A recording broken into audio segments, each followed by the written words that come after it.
میرے محترم ناظرین، ہم ایک ایسے دور میں واقع ہوئے ہیں کہ شیعہ لوگ صرف نام میں شیعہ ہیں، اور لیکن وہ اہل بیت علیہم الصلاۃ والسلام کی تعلیمات سے بہت دور ہیں۔ شیعوں کو صرف اتنا پتہ ہے کہ اہل بیت علیہم السلام سے محبت کرنی چاہیے، اور ان کے فضائل سن کر ان کو مزہ آتا ہے، ان کے مصائب پر روتے ہیں۔ اور کچھ لوگ کچھ ان کے جو عمل کرنا بھی چاہتے ہیں، وہ کہتے ہیں کہ اہل بیت علیہم الصلاۃ والسلام کی باتیں ہمیں سمجھ نہیں آ سکتی، لہذا ہم کسی اور کی باتیں جو مجتہدین ہیں ان کی باتوں کو مانیں گے۔ اور شیعوں کے علماء اہل بیت علیہم الصلاۃ والسلام کی تعلیمات سے بہت دور ہیں، بہت دور ہیں، اور بہت سارے ہمارے زمانے کے فتنے انہی کی وجہ سے ہیں، علماء کی وجہ سے ہے، شیعہ علماء اور غیر شیعہ علماء۔ اور اگر غیر شیعہ علماء فتنوں کا اساس ہوں، فتنوں کے راس ہوں، فتنوں کے جڑ ہوں، تو ان سے توقع ہی کیا ہے؟ ان کا جو طریقہ کار ہی باطل ہے۔ لیکن جب شیعہ علماء فتنوں کے راس بنتے ہیں، فتنوں کے سبب بنتے ہیں، اور قوم کے لیے مصائب کے اسباب بنتے ہیں، اور قوم کو اہل بیت علیہم السلام سے دور کرتے ہیں اور بدعتوں کے پرچار کرتے ہیں، تو اس حالت میں اللہ سے پناہ مانگنی چاہیے، اہل بیت اطہار علیہم السلام سے پناہ مانگنی چاہیے۔ دیکھیں، دنیا میں جتنے فتنے بڑھ جائیں، دنیا میں جتنے آشوب بڑھ جائیں، دنیا میں جتنی کفر کی راج اور کفر کا طوفان اور الحاد اور زندقہ کی راج ہو، رسول اللہ صلی اللہ علیہ وآلہ وسلم کی گارنٹی ہے، اللہ تعالیٰ کی گارنٹی ہے، ضمانت ہے، انی تارکن فیکم من ان اخذتم به لن تضلوا بعدی ابدا، کتاب اللہ وعترت اہل بیت، کہ میں تمہارے درمیان دو چیزیں چھوڑ کے جا رہا ہوں، ان سے تمسک کرنا، ان کا اتباع کرنا، کتاب اللہ اور میری عترت پاک علیہم الصلاۃ والسلام۔ تو میرے محترم ناظرین، جو شیعہ حضرات امامت میں علماء کو اہل بیت علیہ السلام کے ساتھ شریک کرتے ہیں، بلکہ علماء کو امام مانتے ہیں، اہل بیت علیہ السلام کو امام عملاً نہیں مانتے، کیونکہ وہ کہتے ہیں ان کی باتیں میں سمجھ ہی نہیں آ سکتی۔ تو وہ امام جس کی بات آپ سمجھ ہی نہیں سکتے، وہ تو آپ کا امام ہو ہی نہیں سکتا، کیونکہ امام تبھی ہوگا کہ اس کی بات آپ کو سمجھ آئے گی۔ اور لیکن علماء کی باتیں ہمیں سمجھ آ سکتی ہیں، جو عملاً شیعوں کی اکثریت نے اہل بیت علیہم الصلاۃ والسلام کو امامت کے مقام سے ہٹا دیا ہے، اور علماء کو اس مقام پہ رکھ دیا ہے، اور علماء نے ان پر کفریات کا اور بدعات کا دروازے کھول دیے ہیں۔ تو ابھی جو لبنان میں ہو رہا ہے، میرے محترم ناظرین، میں آپ کو ایک مثال دیتا ہوں کہ دیکھیں لبنان کی کیا صورتحال ہے۔ جیسے میں نے آپ سے پہلے کہا تھا کہ لبنان کی کل شیعہ آبادی 15 16 17 لاکھ، زیادہ سے زیادہ 17 لاکھ، ویسے لگتا ہے یہ کہ 15 لاکھ ہے، اور لبنان ایک چھوٹا سا ملک ہے، ٹھیک ہے نا، اس کی اپنی آرمی ایئر فورس بہت کمزور ہے، یعنی وہاں کی اس کی اپنی گورنمنٹ اتنا طاقتور نہیں ہے۔ وہاں پہ سب سے زیادہ جو پولیٹیکل پاور ہے، ایران کی مدد کی وجہ سے حزب اللہ ہے، تھا یعنی اب تو اتنا پاورفل نہیں رہا، کیونکہ حزب اللہ کو بہت سخت ضربات لگے ہیں۔ اور میں خوشی سے نہیں کہہ رہا کہ مجھے خوشی ہے کہ حزب اللہ کو تباہ ہو جائے، نہیں، میں آپ کو حقیقت بتا رہا ہوں، جو میرا اپنا تاثر ہے، جو اخبار سے مجھے ملتا ہے۔ اور یہ لبنانی فوج سے زیادہ طاقتور حزب اللہ تھی، لیکن حزب اللہ اتنی طاقتور فوج نہیں ہے، بلکہ فوج ہی نہیں، ایک ملیشیا ہے، اس کے پاس نیوی نہیں ہے، اس کے پاس ایئر فورس نہیں ہے، وہ کوئی ریگولر آرمی نہیں ہے، وہ کچھ جس کو آپ کہتے ہیں کہ ایک ریبل فورس ہے، جو کچھ تھوڑی بہت فائٹ کر سکتا ہے۔ اس کے مقابلے میں اسرائیل ہے، اور اسرائیل کو سرپرستی حاصل ہے دنیا کے سب سے بڑا ٹائیگر، دنیا کا سب سے بڑا ملٹری پاور، یو ایس، اور اس کے ساتھ بریٹانیہ، اس کے ساتھ بہت سارے دوسرے ملک ہیں جو اس کے ساتھ ہیں، اور دنیا کے بڑی بڑی اکنامک جو فائنینشیل کمپنیز ہیں، وہ اسرائیل کی سپورٹ کرتے ہیں۔ تو اس صورتحال میں میرے محترم ناظرین، لبنان کو شیعوں کو یہ سونپا گیا ہے، یہ کئی سالوں سے، پچھلے 30 35 40 سال سے ان کو یہ باور کرا گیا ہے، وہ لبنان میں جو تقریر ہوتی تھیں وہ یہی تھی کہ بھئی فلانے نے امام زمان علیہ السلام کو خواب میں دیکھا ہے کہ حسن نصر اللہ قدس میں جا کے نماز پڑھیں گے، حسن نصر اللہ اسرائیل کو تباہ کریں گے، حسن نصر اللہ جو ہے یہ بالکل اسرائیل کو تباہ کر دے گا، آیت اللہ بہجت نے خواب میں دیکھا، آیت اللہ بہجت امام زمانہ سے ملاقات ہوگی، اس طرح کی باتیں سنا کر، یعنی پچھلے 30 35 سال میں لوگوں کے کان بھر دیے، ٹھیک ہے نا، جو مذہبی افراد تھے شیعوں کے، ان کو ایسے وعدے دیے گئے کہ وہ تو یقین پڑتے کہ ہم جو ہے اسرائیل کو تباہ کر دیں گے، اور سب جھوٹ، سب فراڈ۔ اس کا میں آپ سے ایک تشبیہ دینا چاہتا ہوں، دیکھو عزیزو، آپ فرض کریں کہ پاکستان کا جو سینٹرل گورنمنٹ ہے، جو فیڈرل گورنمنٹ ہے، آرمی ہے، بہت ویک ہو، یعنی پاکستان کی جو صورتحال ہے کہ اس میں جو گورنمنٹ ہے، فیڈرل گورنمنٹ ہے پاکستان کی، وہ بہت پاورفل ہے، پورے پاکستان پہ اس کا اچھا خاصا کنٹرول ہے، اور پاکستان کا جو دفاعی ادارے ہیں، فوج ہے، نیوی ہے، ایئر فورس ہیں، یہ بھی بہت کافی مضبوط ہیں، یعنی دنیا کے بہترین افواج میں ان کا شمار ہوتا ہے، بہترین ملٹریز میں شمار ہوتا ہے، ٹھیک ہے نا، اور ملک کا کافی سارا بجٹ جو ہے ڈیفنس پہ خرچ ہوتا ہے۔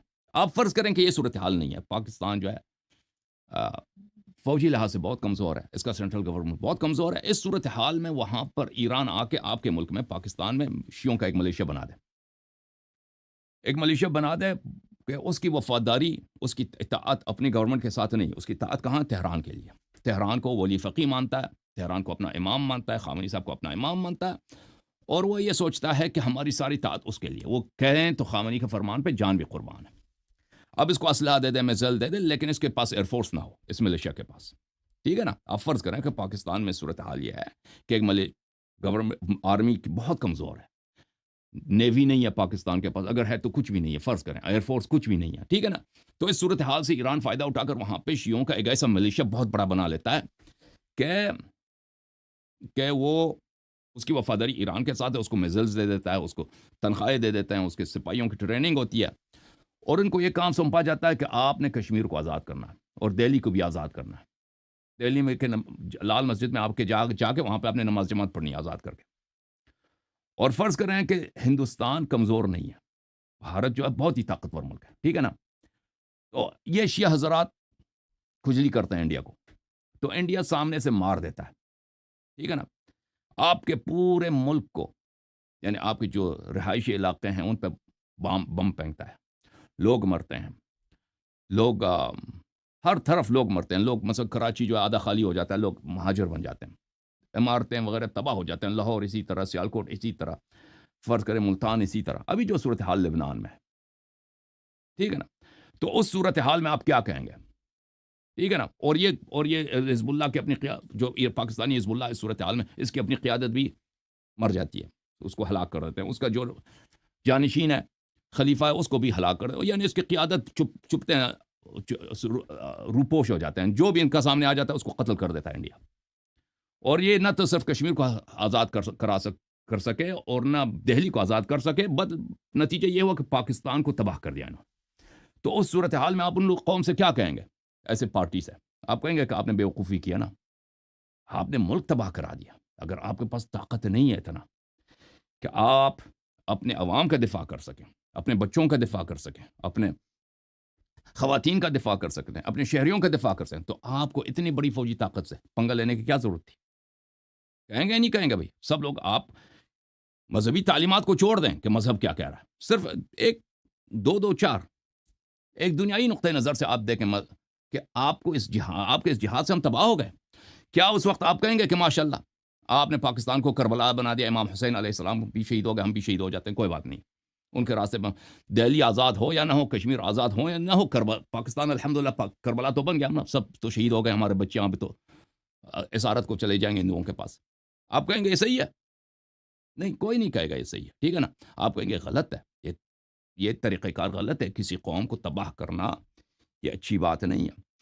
تو میرے بہنوں اور میرے بھائیوں، لبنان کی شیعہ بہت کمزور قوم ہے، ایک بہت ہی چھوٹی اقلیت ہے، اور پچھلے 30-40 سال سے ان شیعوں کو جھوٹ سنایا گیا، کنہوں نے سنایا؟ شیعہ مولیوں نے وعدے دیا ان کو کہ آپ قدس کو آزاد کریں گے، آپ اسرائیل کو شکست دیں گے، آپ بڑے ہیں، آپ بڑے ہیں، آپ فلان ہیں، آپ فلان ہیں۔ اب حالت یہ ہو گئی ہے میرے محترم ناظرین کہ حزب اللہ کی ساری قیادت ہلاک ہو چکی ہے، ٹھیک ہے نا، اور اس کے نمبر 2 لیولز کی قیادت کو وہ ہدف بنا رہے ہیں جہاں کیونکہ اسرائیل کے پاس بہت انفارمیشن ہے، انفارمیشن ان کے پاس بہت ہے، ڈیٹا ان کے پاس بہت ہے کہ کون کہاں رہتا ہے، کون کہاں چھپتا ہے، ٹھیک ہے نا۔ حسن نصر اللہ دیکھیں، حزب اللہ جو تاب الاساس، حزب اللہ بیسکلی ایک سیکیورٹی آرگنائزیشن تھا، یعنی ایک انٹیلیجنس آرگنائزیشن تھا۔ حسن نصر اللہ کہاں ہوتا ہے، کہاں رہتا ہے، کہاں اس کی میٹنگ ہو، یہ کسی کو پتہ نہیں ہوتا تھا سوائے بہت کم افراد کو۔ دیکھیں حسن نصر اللہ کی جو وہاں پہ میٹنگ تھے اپنے کمانڈرز کے ساتھ، لبنان کے ضاحیہ محلے میں ایک 10-15 منزلہ اپارٹمنٹ بلڈنگ کی نیچے، وہ نیچے سرنگ میں جا کر اس نے میٹنگ رکھی. یہ اسرائیل کو کیسے پتہ چلا؟ تو لازمی بات ہے کہ اس نے بہت محنت کی ہے، اس نے بہت ہی ہارڈ ورک کیا ہے، انٹیلیجنس گیدر کیا ہے، ٹھیک ہے نا، کئی سالوں سے اس کو پتہ ہوتا ہے کہ یہ کہاں کہاں جاتا ہے، اور اسی وقت کہ یہ کہاں گیا اسی وقت لائیو انفارمیشن اس کو ملا ہے، تبھی اس نے مارا ہے. اور پھر اس نے اعلان کیا کہ ہم نے حسن نصر اللہ کو ہدف بنایا. پھر 2-3 دن کے بعد اس نے ویریفائی کیا جی ہاں حسن نصر اللہ مر چکا ہے. پھر اس کے بعد ہاشم صفی الدین کے ساتھ یہی ہوا، شیخ ابراہیم قاؤق کے ساتھ جو نمبر 3 تھا حزب اللہ میں، ان کے ساتھ یہی ہوا. اور اب جو ہے ان کے جو فائنینشیل سسٹم تھا حزب اللہ کے، جو بینک وغیرہ تھے جہاں پہ وہ پیسے سونے چاندی، وہ سب تباہ ہو گئے. اب یہ حزب اللہ حزب اللہ کی جانب سے، اب آپ نے دیکھا ہوگا شیخ نعیم قاسم صاحب نے بہت ہی پلیڈ کر رہا تھا، بہت ہی گزارش کر رہا تھا اسرائیل سے کہ آپ جنگ بندی ہو جائے. اسرائیل نہیں مان رہا جنگ بندی ہو جائے، کیونکہ وہ اس نگاہ سے دیکھ رہا ہے کہ جیسے 2 آدمی کے فائٹ ہو رہے ہیں، ایک آدمی نیچے گر گیا ہے، ٹھیک ہے نا، اب اس کو مزید مکے مار، اس کو ختم کر دو.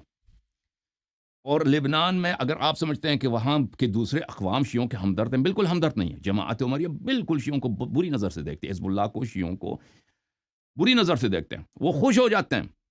اگر آپ سمجھتے ہیں کہ عالم اسلام میں ایک بہت بڑا غضب ہے حسن نصر اللہ کی موت پر، بالکل کوئی غضب سوائے شیعوں میں، ایران میں، کسی میں سب خوش ہیں باقی. آپ دیکھیں اتنا بڑا آرگنائزیشن تھا جس نے 2006 میں اسرائیل کے ساتھ لڑا ہے، 2001 میں، 1990s میں، اس کا لیڈر حسن نصر اللہ مر گیا، ٹھیک ہے نا. کس کے لیے اس نے جنگ کیا؟ اس نے فلسطینیوں کے لیے جنگ کیا. لبنان کی شیعوں کے اپنے مفاد میں تو نہیں ہے کہ اسرائیل کے ساتھ پنگا لے لیں، اس نے فلسطینیوں کے لیے جنگ کیا. اب وہ مر گیا ہے. اب آپ دیکھیں کہ عالم اسلام میں مختلف، مجھے تو نہیں سنائی دی کہ حکومت پاکستان نے کسی غم و غصے کا اظہار کیا ہو، یا پرنس سلمان، محمد بن سلمان کا، یا کنگ سلمان یا پرنس محمد بن سلمان نے کسی غم و غصے کا اظہار کیا ہو. مجھے وہ تو خوش ہیں بھائی. مصر نے غم و غصے کا اظہار کیا ہو، یا کسی اور ملک نے غم و غصے کا اظہار کیا ہو، صرف بشار الاسد نے اس نے تسلی دی ہے نصر اللہ کے خاندان کو. باقی جو ممالک ہیں دنیا عرب ہیں، کچھ عوام، کچھ علماء، مذہبی علماء، وہ ان کو شہید کہہ رہے ہیں، وہ بہت کم ہیں، اقلیت ہیں.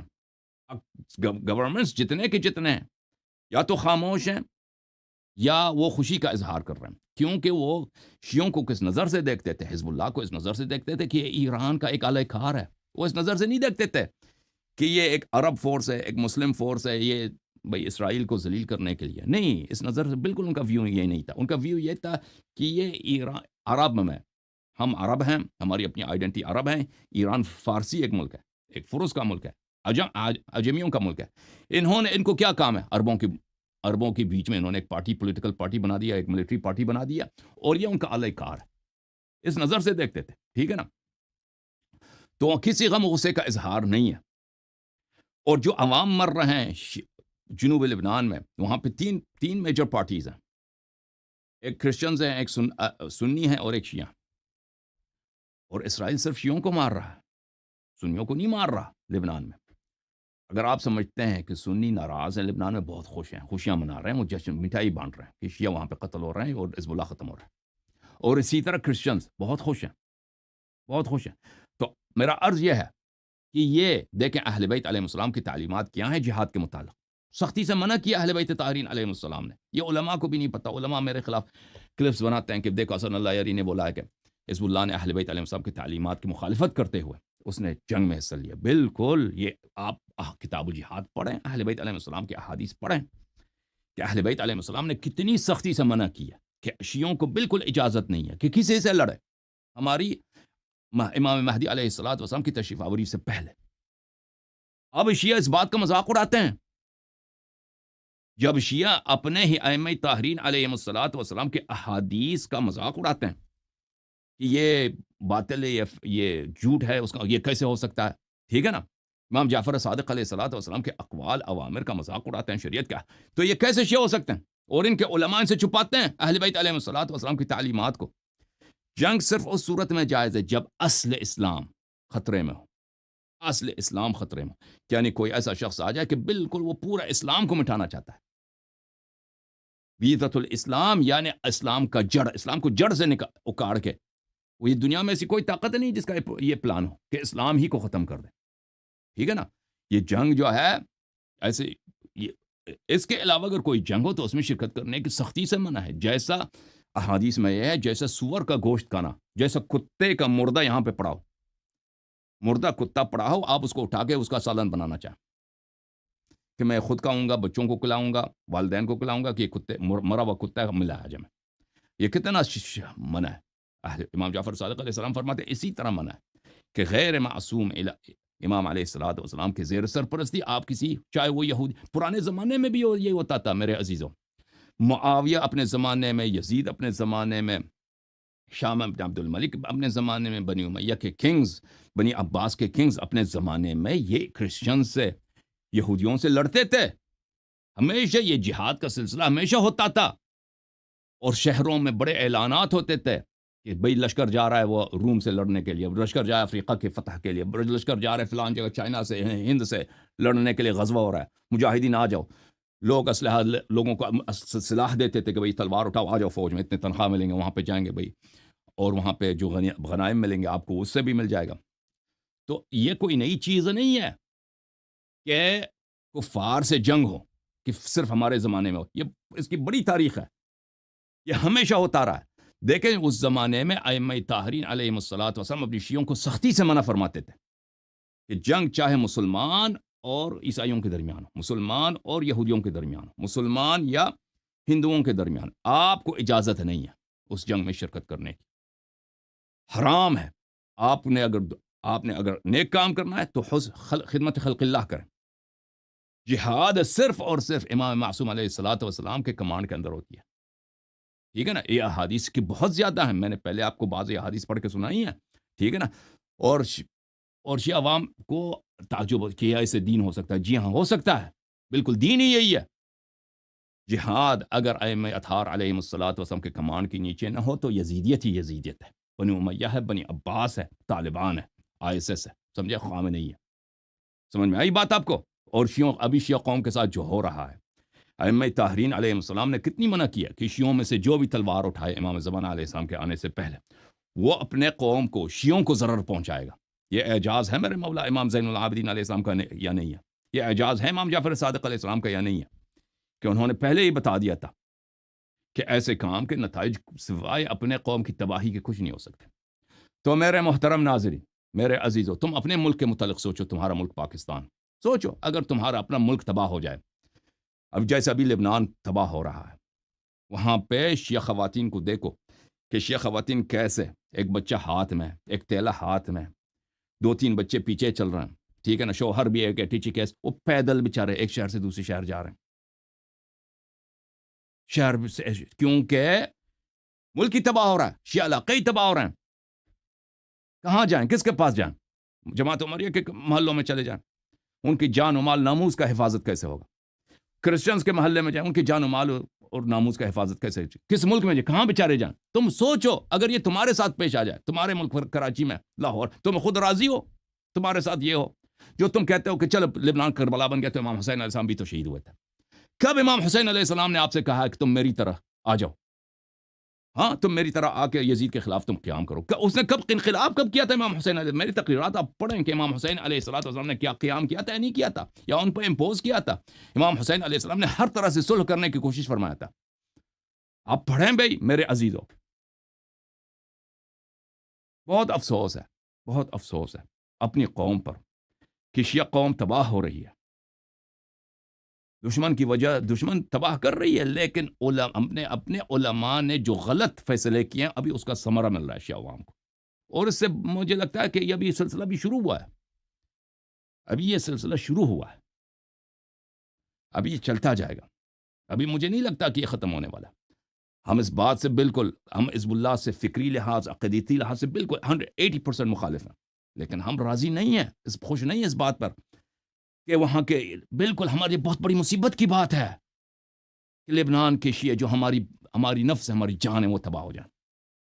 ہم عقیدتی لحاظ سے، فکری لحاظ سے حکومت ایران کے 180% مخالف ہیں، بالکل، یعنی 180 ڈگریز مخالف ہیں، کوئی ہماری فکر ان سے ملتی نہیں ہے، ٹھیک ہے نا؟ اگر وہ ان کا ہاتھ چلے تو ہماری جان لے لیں، لیکن ہم خامنئی جائے جائے، مجھے اس سے کام نہیں، لیکن اسرائیل ایران پہ حملہ کرے، بنی اسرائیل ایران پہ حملہ کرے، وہاں کی شیعہ عوام نے حتیٰ عوام کو قتل کرے، بمبار کرے، ٹھیک ہے نا، یہ ہمارے لیے بہت مصیبت، ناقابل برداشت مصیبت ہے. اس کی شکایت ہم اللہ کی طرف کرتے ہیں اور رسول اللہ صلی اللہ علیہ وسلم کے بارگاہ میں کرتے ہیں، امام عصر علیہ السلام کے بارگاہ میں کرتے ہیں. اور یہ کس کا نتیجہ ہے؟ کس کے اعمال کا نتیجہ ہے؟ او میرے عزیزو، اگر تمہارے قائدین غلط فیصلے کریں تو غلط فیصلوں کے غلط نتائج آ جاتے ہیں، آپ کے گریبان گیر ہو جاتے ہیں. اور یہ بہرحال اللہ تعالیٰ آپ سب کو عزت دے، بہت سلامتی دے. انشاءاللہ اللہ تعالیٰ کوئی ایسا فرج نکالے، کوئی ایسا راستہ نکالے کہ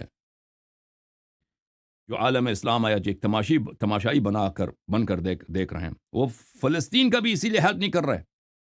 دیکھیں فلسطین کا ہیلپ کیوں جماعت عمریہ نے نہیں کی، سعودیہ نے نہیں کی، مصر نے نہیں کی، ترکی نے نہیں کی، حکومت پاکستان وغیرہ کسی نے فلسطین کے ساتھ ایک جہتی نہیں کیا. فلسطین پچھلے 1 سال سے غزہ تباہ ہو رہا ہے کیونکہ غزہ میں حماس کی حکومت ہے اور حماس الائنڈ ہے ایران کے ساتھ. وہ خوش ہیں کیونکہ وہ کہتے ہیں یہ حماس جو ہے یہ ایرانی ایجنڈے کا پرچار کرتا ہے، ایران کے پیرول پر ہے. فلسطین جانا چاہے چلا جائے. آپ نے آج تک دیکھا محمد بن سلمان نے غزہ کے متعلق اس نے ایک بیان دیا ہو. 100% میں جو ان کے میڈیا کو دیکھتا ہوں، یعنی جو سرکاری میڈیا ہے سعودی عرب کا، ان کے کئی ٹی وی چینلز ہیں، کئی نیوز پیپرز ہیں. الشرق الاوسط ان کا بہت بڑا نیوز پیپر ہے سعودی عرب کا. الریاض ہے مثلا، ان کے مختلف العربیہ، میں دیکھتا ہوں بالکل یہ اسرائیلی پروپیگنڈا مشین کے جزو ہیں. نہ صرف یہ کہ انڈیپینڈنٹ نہیں ہے، کوئی نقد نہیں کرتے، اسرائیلی پروپیگنڈا، اسرائیلی پرسپیکٹیو کے یہ پرچار کرتے ہیں، ٹھیک ہے نا. تو میرا عرض آپ سے یہ ہے میرے عزیزوں کہ یہ بہت برا دن، آپ لوگ سو رہے ہو، قوم سوئی ہوئی قوم ہے، یہ بہت برے دن ہے شیعہ مذہب کے فالوورز کے لیے. اور وہ اس لیے کہ شیعہ قوم کی قیادت بہت ہی نادان، جاہل، دنیا سے بے خبر اور اپنے آپ کو عقل کل سمجھنے والی. پچھلے 40 سال میں اللہ جانتا ہے کہ کتنے لوگوں نے خامنئی صاحب کو نصیحت کی ہے.